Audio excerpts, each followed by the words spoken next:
여러분, 우리가 몸이 아프면은 그 원인이 어딘가를 찾으려고 합니다. 그래서 가벼운 거는 우리가 원인을 알 수가 있습니다. 경험적으로 여기에 문제가 있구나, 그래서 원인을 알 수가 있는데, 우리가 단순하게 원인을 알 수 없는 그런 문제들, 그리고 치료할 수 없는 문제가 있으면은 병원을 갈 수밖에 없습니다. 병원에 가서도 간단한 부분들은 의사가 진단하면 답이 나오겠지만, 그러지 않은 경우들, 눈으로 봐서 알 수 없는 경우라면은, 그러면은 조금 그 첨단 기계의 도움을 받아야 됩니다. 대표적인 것이 여러분 CT나 MRI가 있습니다. 그것은 인간의 눈으로 보이지 않는, 우리의 육안으로는 이렇게 보이지 않는 저 깊은 곳에 있는 신체 저 안쪽에 있는 부분들을 이런 첨단 기계 장치를 통해서 알아보는 겁니다. 그래서 CT는 컴퓨터 단층 촬영이라 그래서 어쨌든 몸의 그 어떤 부분을 단층으로 촬영하는 거 아니겠습니까? 이렇게 촬영해서 나온 결과들을 전문가가 보게 되면 전문가의 눈으로는 그게 보이는 거예요. 아, 여기 문제가 있구나. 이거는 무슨 종양이네. 여기는 뭔가 세포가 좀 문제가 있네. 이렇게 전문가가 보면 이게 나옵니다. 비전문가가 보면 그냥 다 색깔이 그냥 이거는 하얀색, 이건 검은색으로 보이겠죠. 근데 전문가가 보면 아, 여기는 문제가 있구나. 이것은 대략 한 얼마 전부터 커왔던 어떤 것이로구나. 이렇게 치료하면 되겠다라고 하는 답을 내게 됩니다. 그래서 치료할 수 있으면 참 행운인 거죠. 그렇게 해서 발견해서 치료하게 되면 참 행운인 거죠. 육신적인 질병의 문제일 경우에 그렇게 합니다. 근데 정신적인 문제나 혹은 영적인 문제, 이 부분을 이와 유사하게 한번 생각을 해보고자 하는 것입니다. 정신적인 부분을 컴퓨터 단층 촬영으로 찍을 수는 없습니다. 그러나 우리가 개념적으로 비유해서 생각해 보자면, 육신적으로 단층 촬영을 해볼 때 아, 이거는 언제쯤에 뭐가 생겼다라고 하는 것이 있는 것처럼 우리의 정신세계에도 정확히 이 기계로 판단할 수는 없지만 언제, 10년 전에 혹은 20년 전에 혹은 30년 전에 아니면 가장 최근에 경험했던 어떤 경험이 우리 정신의 어떤 단면에 남게 됩니다. 여러분, 어떤 경우는 굉장히 기쁨으로 남아요. 기쁨의 입자가 내 정신의 한 단면에 남아요. 어느 경우는 슬픔과 낙심의 입자가 남아요. 그러면 그것이 정신의 건강에 문제를 주고 삶의 건강에 문제를 주게 될 수밖에 없습니다. 마치 육신의 어떤 저 내부에 있는 세포 어떤 단면에 문제가 있으면 육신의 건강에 문제를 주듯이 정신에도 줄 수밖에 없습니다. 그러면 우리 정신의 한 단면에 새겨진 슬픔이나 낙심이나 기쁨이나 어떤 영광이나 이런 입자들이 형성된다고 한다 그러면 그건 어떤 환경 속에서 만들어지겠습니까? 어떤 환경 속에서? 그거는 내가 사는 삶의 영역에서 내가 만나는 여러 사람들, 특별히 매우 가까운 사람들과의 관련 속에서 경험한 그 경험이 매우 클 경우 그것은 우리 정신의 단면에 남게 됩니다. 그게 잘 잊혀지지가 않습니다. 그냥 남게 됩니다. 기쁨은 기쁨으로 남게 되고 감격은 감격으로 남게 되고 그리고 상처와 아픔과 슬픔은 그대로 남게 돼서 그것이 삶에 영향을 주게 됩니다. 여러분, 인생의 단면을 분석해주는 분석가가 있다면 아마도 그는 그 무늬를 보고 얘기할 겁니다. 아, 이것은 기쁨이네. 아, 이것은 슬픔이네. 이건 대략 몇 년 전에 형성된 것이네. 이건 대략 어느 정도 영향을 주는 것이네. 이렇게 아마 판단을 할 것입니다. 가장 가깝게는 여러분들의 가족입니다. 저의 가족이고 여러분들의 가족입니다. 그분들과의 관련성 속에서 생긴 여러 가지 일들, 거기에 기쁨과 감격이 있을 경우에는 기쁨과 감격의 입자가 생겨서 우리에게 영향을 줄 것이요, 그렇지 않고 아픔과 슬픔을 주면 아픔과 슬픔이 되어서 우리에게 영향을 줄 것입니다. 그리고는 우리 교우들이겠죠. 우리 교우들, 가까운 교우들, 같이 예배드리고 같이 인생을 동행하는 우리 교우들의 삶이 나에게 영향을 주고 그 입자로 남게 됩니다. 여러분, 야곱이 지금 이제 46장, 47장에 보게 되면요, 야곱이 결국 이제 바로 앞에 서게 됩니다. 바로 앞에 섰을 때 바로가 물어요. 어르신, 연세가 어떻게 되셨습니까? 그때 야곱이 얘기하죠. 제가 나그네로 살아온 인생이 이제 130세입니다. 130세가 되어서 지금 바로 앞에 서게 되는데요, 이 130세가 아니고 130이 되기까지 그가 나그네라고 얘기하게 됐던 여러 사건들이 있는데, 그 중에 아주 중요한 사건이 있습니다. 그것은 대략 한 20여 년 전에 있었던 일입니다. 110살 혹은 더 정확하게 얘기하자면 108살, 110세 혹은 108살에서 110세 그 사이에서 야곱이 경험한 어떤 경험이 야곱 정신의 단면 속에 깊게 각인되어 있는데, 그 사건은 무엇이냐? 정신의 전문가가 야곱의 108살, 110살 때의 정신을 CT MRI로 찍었습니다. 그리고 그 결과를 남겼는데요, 그 결과는 어디에 나오냐면은 창세기 37장, 우리가 읽었던 저 앞쪽에 나옵니다. 37장 33절 그 이후에 보게 되면 그가 그때 경험한 이야기가 있습니다.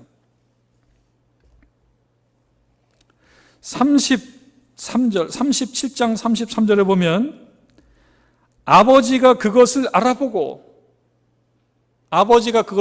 이건 어떤 상황이냐면 요셉이 죽었습니다. 아마도 짐승에 잡혀먹은 것 같습니다. 라고 하면서 요셉의 옷을 형제들이 갖고 왔단 말이죠. 자신의 형제들은 알아요. 요셉이 죽은 거 아니고 본인들이 팔아먹은 걸. 근데 아버지 야곱은 모르지 않습니까?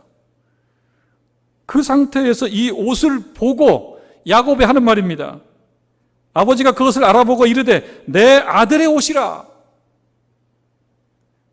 내 아들 요셉의 옷이에요. 내 아들 요셉의 옷이라. 악한 짐승이 그를 잡아먹었도다. 여러분, 요셉은 어떤 아들입니까? 사랑하는 아내 라헬이 낳은 아들로서 편애까지 하면서 다른 형제들 상처까지 주면서 정말로 자기에게 귀하게 귀했던 아들이 요셉 아닙니까? 그 아들이 지금 뭐 어떤 그냥 잠을 자다가 죽은 것도 아니고요, 옷을 보니까 맹수에게 잡혀먹은 것 같은 거예요. 여기서 악한 짐승이라고 얘기했죠. 사실은 누가 악합니까? 형제들이 악했는데 악한 짐승이 어디 있겠어요? 자기도 살려고 잡아먹은 거죠. 잡아먹는다면. 그런데 지금 이 상황을 보게 되면 악한 짐승이 잡아먹었도다. 그러면서 요셉이 분명히 찢겼도다. 죽었는데 찍혀서 잡아먹혔다라고 야곱이 판단하는 거예요. 생각하는 거예요. 그걸 보고. 그리고 34절에 보니까 이렇게 얘기합니다. 자기 옷을 찢고, 자기 옷을 찢을 만큼 이 사건은 아팠어요. 자기 옷을 찢고 굵은 배로 허리를 묶고, 그 다음에 오래도록 그의 아들을 위하여 애통했다. 언제적 일입니까? 오늘 우리가 읽은 본문 말씀으로 얘기하자면 약 20여 년 전의 일입니다. 조금 더 촘촘히 계산해 보면 22년 정도가 되는 그 전에 있었던 일인데요, 그때 이 얼마나 큰 아픔을 경험했습니까? 오래도록 애통했다. 그리고 35절에 보면 그의 모든 자녀가 위로하되 그가 그 위로를 받지 아니했다. 위로를 받을 수가 없어요. 위로가 안 됩니다. 어느 경우는 위로가 안 될 때가 있습니다. 그냥 아플 수밖에 없는 때가 있는 거예요. 위로가 안 돼요. 그냥 온전히 아파내야 되는 거예요. 시간밖에 도와줄 수가 없어요. 시간이 흐르는 것을 기다릴 수밖에 없어요. 그냥 아픈 거예요. 위로하되 그가 위로를 받지 아니하며 이르되 내가 슬퍼하며, 그러니까 지금 오늘 본문 말씀으로 기준으로 약 22년 전에 어떤 큰 사건이 야곱의 인생의 단면에 어떤 큰 입자를 남겼는데, 그 입자는 무엇이냐면 애통과 슬픔이에요. 애통과 슬픔으로 살아온 지난 22년이에요. 그러니까 바로 앞에 섰을 때 본인이 하는 말은 뭡니까? 내 인생 나그네 인생이었다. 그 사건 몇 가지들이 그 인생을 결정짓더란 말이죠. 내 인생은 나그네 인생이다. 외롭고 고단하고 쓸쓸하고 그런 인생으로 살아왔습니다라고 얘기하는 거죠. 그 낙심과 고통과 애통과 슬픔의 한가운데에는 아들 요셉의 죽음이 자리하고 있었습니다. 요셉이 대략 17살 때 꿈을 꿨잖아요. 여러분, 그 요셉의 꿈 알지 않습니까? 형들을 조금 화나게 만들었던 꿈들이 있어요. 해와 달과 별 12개가 11개가 나에게 절을 하다. 형님들의 볕단이 내한테 와서 고개를 숙였다. 이런 그 재수 없는 꿈, 형들이 볼 때는 그 꿈을 꿨을 때가 17살 때입니다. 그러니까 팔려갔죠. 애굽으로 팔려가서 이런저런 어떤 삶의 어려움들, 풍상을 겪어가면서 시간을 보내다가 어떤 상황과 사건으로 인해서 애굽의 바로왕에게 눈에 들어서 픽업이 돼서 총리가 되는 그 나이는 대략 30살쯤 됐습니다. 그러면 30살이면 벌써 13년이 흘러요. 요셉이 30살 13년이 흘러요. 그런데 그 바로가 꾼 꿈의 내용대로 7년간의 풍년이 이어집니다. 또 7년이 흘러요. 13년에 7년이니까 한 20년쯤 흘렀어요. 풍년 7년이 끝났을 때는 야곱이 생각할 때 요셉이 죽었던 그때로부터 약 20년이 흘러요. 그리고 풍년 이후에 흉년이 한 2년 정도 진행되고 있는 때입니다. 그렇게 보면 한 22년 정도 우리가 볼 수 있겠죠. 그러면 야곱이 저 나그네 인생 130년입니다 라고 얘기한 그 시점으로부터 약 22년 전쯤이라고 본다 그러면 108살이라고 우리가 촘촘히 계산해 볼 수가 있습니다. 그때 경험한 야곱의 정말 깊은 경험의 특징은 애통과 슬픔이었습니다. 그게 창세기 37장에 그 CT 촬영의 결과가 기록되어 있는 것입니다. 그러면은 야곱의 인생 중에서 세월이 23년이 22년 정도가 흐른 이 시점, 130살쯤 된 이 시점에 야곱에게 그와 필적할 만한 또 다른 경험을 하게 됩니다. 야곱은. 그 경험, 22년 전에 그 엄청난 경험과 필적할 만한 그런 경험이라면 이 또한 야곱의 인생과 정신의 단면에 어떤 깊은 큰 입자를 남겼을 것입니다. 그리고 누군가 그걸 찍었다면 야곱의 그 심상에 남겨진 그 입자를 기록할 것입니다. 그 기록이 어디에 있느냐? 46장, 우리가 오늘 읽은 말씀 46장 29절 30절에 그 인생과 정신의 CT 촬영 결과가 나와 있습니다. 뭐라고 나와 있냐면 요셉이 그의 수레를 갖추고 고센으로 올라가서, 이 상황은 어떤 상황입니까? 요셉은 지금 총리가 되어 있고요. 형들이 곡식을 얻기 위해서 애굽을 몇 번 왔다 갔다 하는 과정이고요. 그리고 이제 요셉은 다 알아차렸고요. 그리고 이제 자기 아버지에 대한 궁금함이 있고요. 아버지를 모시고 내려오너라 이렇게 명령했고요. 그리고 그 지시대로 형제들이 아버지 야곱을 모시고 지금 애굽으로 내려온 상태고요. 그 내려오는 과정 속에서 형제들이 아버지에게 상황을 얘기했을 거고요. 이런 일들이 있었다고, 놀라운 일들이라고. 그런 상황일 테니 아버지 야곱은 어리둥절하고 긴가민가하고 그런 상황일 겁니다. 아들이 살아있다라고 하는 이야기를 전해 들었는데 내 머릿속에는 죽은 아들이거든요.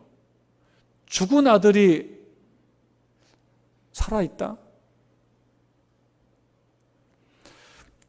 대략 지금부터 한 10년 전쯤에 있었던 일이고 그 기사인데요. 이런 일이 있었어요. 그때 그런 기사가 있었습니다. 이제 한국의 서울의 어느 지역에요. 어렵게 사는 가정이 있었어요. 반지하에서 어렵게 사는 집이 있었고 젊은 부부인데 아이가 한 명이 있고 둘째 아이가 복중에 있어서 이제 만삭이 돼서 곧 출생할 것 같습니다. 30대의 젊은 부부입니다. 그런데 그 즈음에 젊은 남편이 말기암 판정을 받아요. 젊은 아내가 생각할 때는 감당할 수가 없어요. 남편의 몸은 30kg대로 줄어들고 있고 딸아이가 있고 아이는 복중에 있는데 출산을 해야 되고 그리고 남편은 말기암이라 이제 시한부라 어떻게 할 수가 없는 상황이니까 눈물을 머금고 남편에게 거짓말을 합니다. 출산하다가 아이는 죽었다고, 사산이라고. 그리고 그 출산한 아들을 미국으로 입양을 보냅니다. 그리고 세월이 흘러요. 그런데 이 아버지가 말기암 환자인 아빠가 사망하지 않고 건강이 회복돼요. 회복이 돼서 직장생활도 잘하고 어떤 중소기업의 이사가 되고 그래도 잘 살게 됐습니다. 그러던 날입니다. 아들은 미국의 캘리포니아의 세크라멘토라고 하는 데로 입양을 가서 거기서 자랍니다.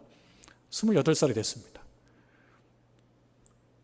아들은 내가 나를 입양 보낸 나라에 대한 그 생각이 있습니다. 그리고 어느 날 부모님에 대한 그리움이 생깁니다. 그래서 찾습니다. 부모님을. 홀트 아등복제를 통해 찾습니다. 그리고 거기 그 기관의 노력으로 이렇게 해서 연결이 돼서 결국 이제 만날 날이 와요. 공항으로 온다는 이게 말이 안 되죠. 50대 중반을 넘어선 그 부부가 공항에 나가는 거예요. 그리고 28살이 된 아들이 공항으로 비행기로 오는 거예요.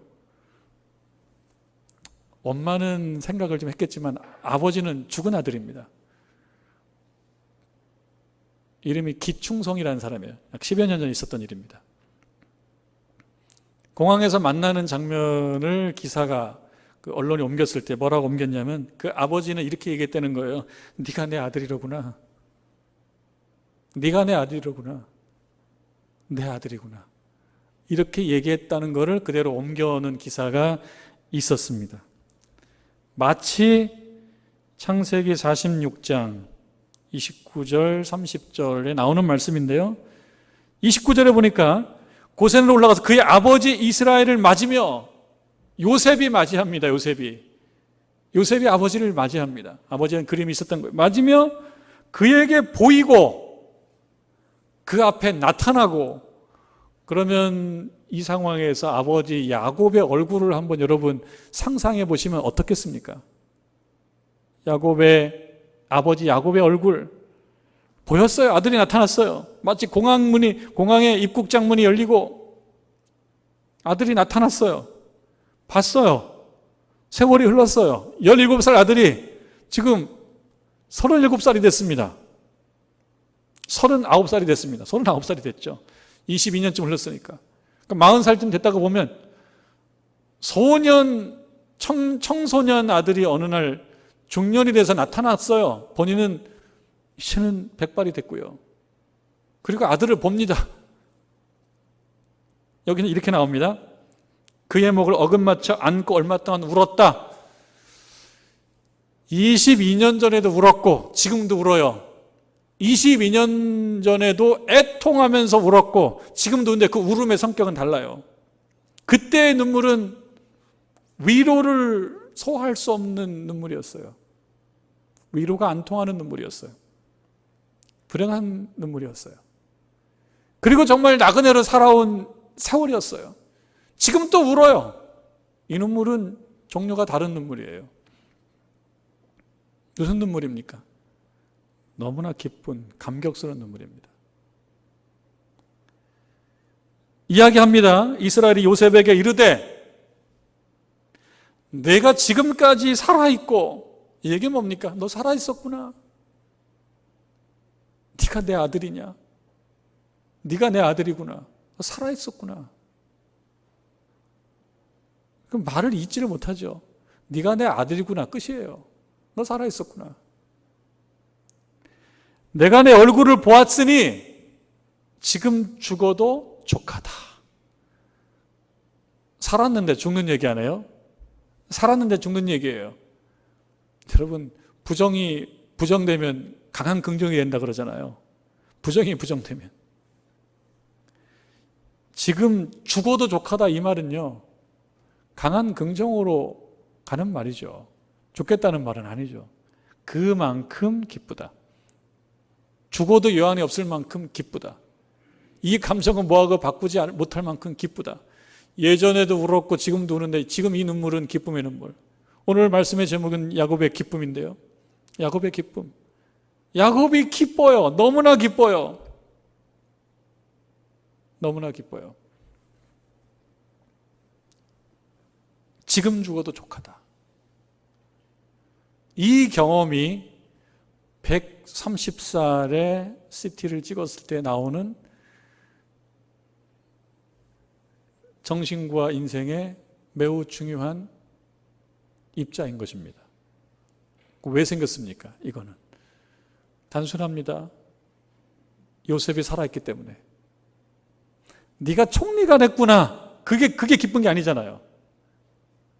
여기 네가 총리가 됐구나는 얘기 없어요. 총리가 되면 좋죠. 너무 좋죠.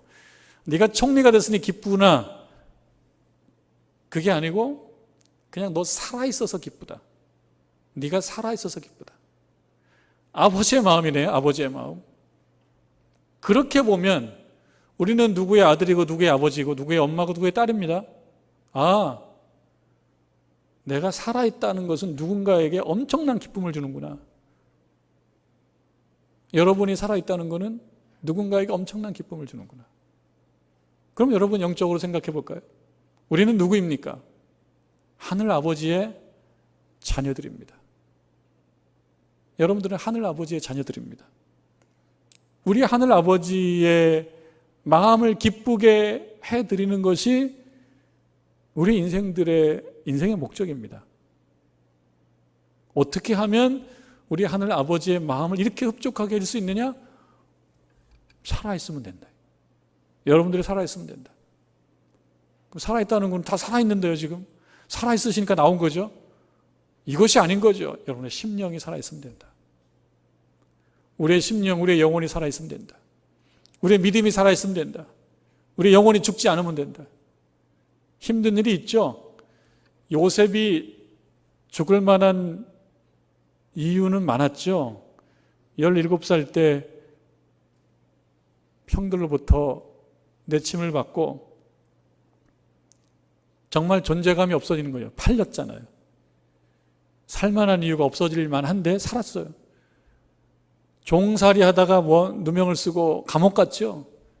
감옥 생활 어떠는지 우리가 잘 알 수는 없지만 감옥 생활이 감옥 생활이죠. 죽을 만한 일들은 많았는데 그래도 계속 살아갔었습니다. 그리고 하나님과 교제하면서 영적 감각을 유지해 가고 있었습니다. 그러니 그의 심령이 살아있었던 거죠. 그리고 30살이 되어서 그때까지 그리 살아갔는데 30살이 되어서 하나님의 복을 받았어요. 하나님의 복을 받은 존재가 되었어요. 발탁되고 총리가 됐어요. 그러니 그것이 아버지 야곱에게는 너무나 큰 기쁨이 되었습니다.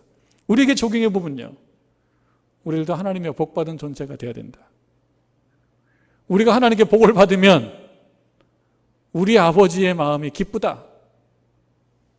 우리가 복을 받기 위해서는 어려움이 있고 힘든 일이 있어도 하나님과 교제하며 극복해 나가면 된다. 그래서 여러분, 2021년도 우리 장로님의 기도대로 코로나가 참 심하고 백신을 맞았는데도 확진자가 많이 나오고 마음이 불안이 있고 그런 상황을 지내고 있습니다. 그리고 각 개인적으로도 하나님과 나만이 알고 있는 어려움이 있는 경우도 있습니다. 그러면서 우리가 2021년도 여름을 보내는 겁니다. 그리고 이제 가을을 맞게 될 것입니다. 여러분 하나님의 말씀에 거하시면서 기도하시면서 하나님과 교제하시면서 우리 하나님의 복을 받는 존재가 되어서 복받은 존재가 되어서 우리 하늘 아버지의 기쁨의 이유가 되기를 바라고 여러분 가족과 우리 교우들의 기쁨이 되는 저와 여러분 되기를 주님의 이름으로 축원합니다.